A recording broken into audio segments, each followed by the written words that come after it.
keluarga besar SDRK Budi Luhur.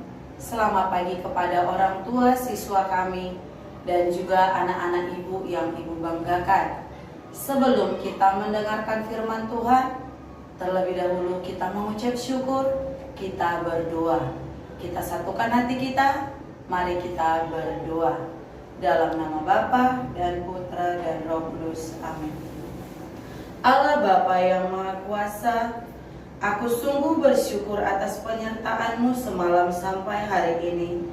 Tuhan, dan bimbinglah aku hari ini, agar seperti sungai yang mengalir kemana saja, semua yang dialiri di sana menjadi hidup. Maka aku mohon, jadikan aku berkat bagi setiap orang yang aku jumpai. Demi Kristus Putra-Mu Tuhan dan pengantara kami. Amin. Bacaan Injil pada hari ini diambil menurut Yohanes. Dimuliakanlah Tuhan. Pada hari raya orang Yahudi, Yesus berangkat ke Yerusalem. Di Yerusalem dekat pintu gerbang domba, ada sebuah kolam yang dalam bahasa Ibrani disebut Betesda. Serambinya ada 5, dan di serambi-serambi itu berbaring sejumlah besar orang sakit, orang-orang buta, orang-orang timpang, dan orang-orang lumpuh yang menantikan goncangan air kolam itu. Sebab sewaktu-waktu turun malaikat Tuhan ke kolam itu dan menggoncangkan air itu. Barang siapa yang terdahulu masuk ke dalamnya sesuai goncangan air itu menjadi sembuh, apapun juga penyakitnya. Ada di situ seorang yang sudah 38 tahun lamanya sakit. Ketika Yesus melihat orang itu berbaring di sana, dan karena ia tahu bahwa ia telah lama dalam keadaan itu, berkatalah ia kepadanya, "Maukah engkau sembuh?" Jawab orang sakit itu kepadanya, "Tuhan, tidak ada orang yang menurunkan aku ke dalam kolam itu apabila airnya mulai goncang, dan sementara aku sendiri menuju kolam itu, orang lain sudah turun mendahului aku." Kata Yesus kepadanya, "Bangunlah, angkatlah tilammu dan berjalanlah." Dan pada saat itu juga sembuhlah orang itu, lalu ia mengangkat tilamnya dan berjalan.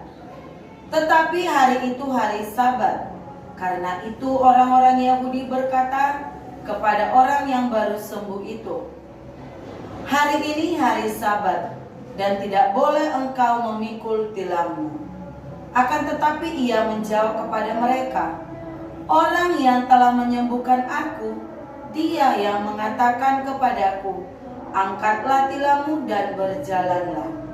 Mereka bertanya kepadanya, "Siapakah orang itu yang berkata kepadamu, 'Angkatlah tilammu dan berjalanlah'?" Tetapi orang yang baru sembuh itu tidak tahu siapa orang itu, sebab Yesus telah menghilang ke tengah-tengah orang banyak di tempat itu. Kemudian ketika bertemu dengan dia dalam bait Allah, Yesus lalu berkata kepadanya, "Engkau telah sembuh, jangan berbuat dosa lagi, supaya padamu jangan terjadi yang lebih buruk." Orang itu keluar lalu menceritakan kepada orang-orang Yahudi bahwa Yesuslah yang telah menyembuhkan dia. Dan karena itu orang-orang Yahudi berusaha menganiaya Yesus, karena ia telah melakukan hal-hal itu pada hari Sabat. Demikianlah sabda Tuhan, terpujilah Kristus.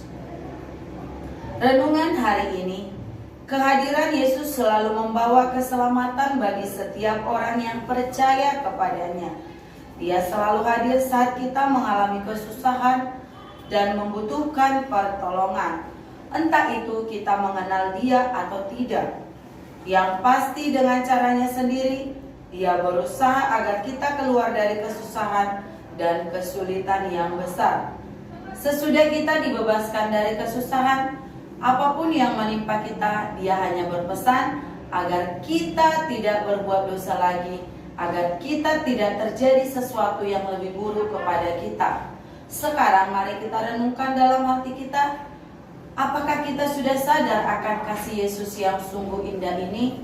Renungkan dalam hati kita masing-masing. Kita satukan hati kita, mari kita berdoa. Dalam nama Bapa dan Putra dan Roh Kudus, amin. Tuhan, terima kasih buat bacaan Injil yang kami dengarkan hari ini Tuhan. Semoga kami dapat mendalami arti kasih yang telah Engkau berikan kepada kami, dan juga kami dapat melakukannya kepada sesama kami, terlebih terhadap-Mu Tuhan, Engkau yang selalu menyertai kami.